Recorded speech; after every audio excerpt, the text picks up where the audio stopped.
In the heart of the Gur forest, where the shadows stretch long and the silence is thick with anticipation, a battle of instinct and dominance is about to unfold.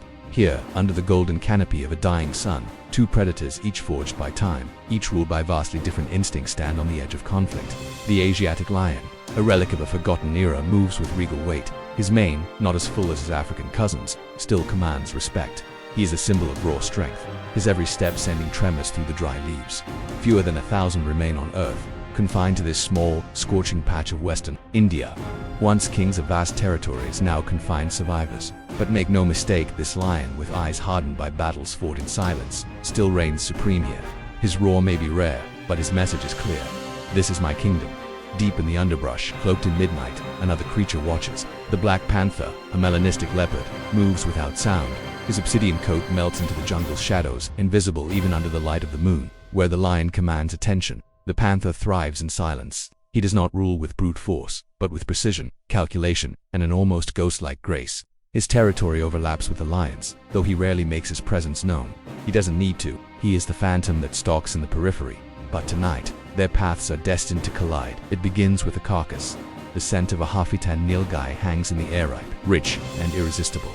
The lion had made the kill hours earlier. He had dragged it to the base of a banyan tree, shaded and quiet, thinking the feast was secure.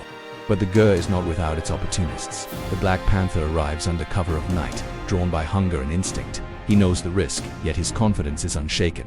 He's stolen from hyenas, outwitted sloth bears, and even outpaced jackals. But this is different. The lion is nearby, his massive frame resting just out of sight, belly half full, ears twitching at the slightest sound.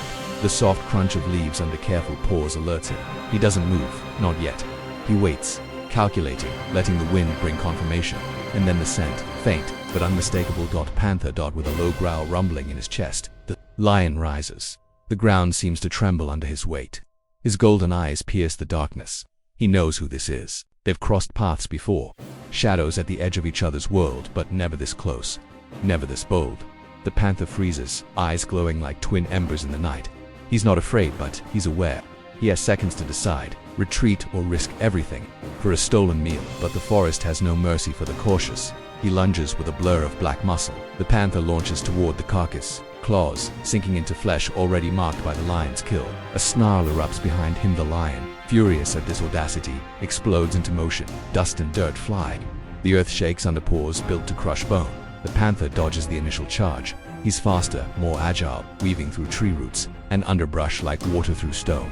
The lion crashes forward, momentum fueled by fury. But his size, once an advantage, now slows him. For a moment, there's distance, then dash impact. The lion catches the panther with a paw swipe that sends him tumbling into the dust. The blow isn't clean, but it's enough. The panther scrambles upright, ribs aching, mouth bleeding. But he's not done. He circles back, ears pinned, tail lashing. His world narrows to 1 point: survival. The lion roars. It echoes through the Gur, startling birds from trees and sending smaller animals scattering. It's a declaration of supremacy, of ownership, of ancient bloodlines. But the panther doesn't run. Instead, he waits, breath steady, muscles coiled. He knows that if he can't win, he must endure, tire the lion, let his anger become his weakness. Minutes stretch into what feels like hours. The lion charges again, but slower now. His lungs heave. His muscles, while powerful, are not built for long battles. The panther evades once more, climbing halfway, up a twisted tree before launching off with a precision strike claws, slashing across the lion's shoulder. The lion roars in pain. Blood spatters the leaves. But the panther doesn't stay. He vanishes into the shadows, darting low and fast. He's had his tastes, not just of meat, but of power. The lion stumbles back to his kill, panting. The wound is not deep, but his pride is. The battle ends not with death, but with retreat.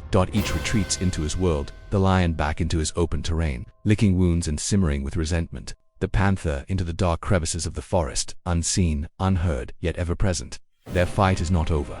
In the wild, nothing is ever truly finished. Every step, every breath, is part of the endless struggle for dominance, for territory, for survival.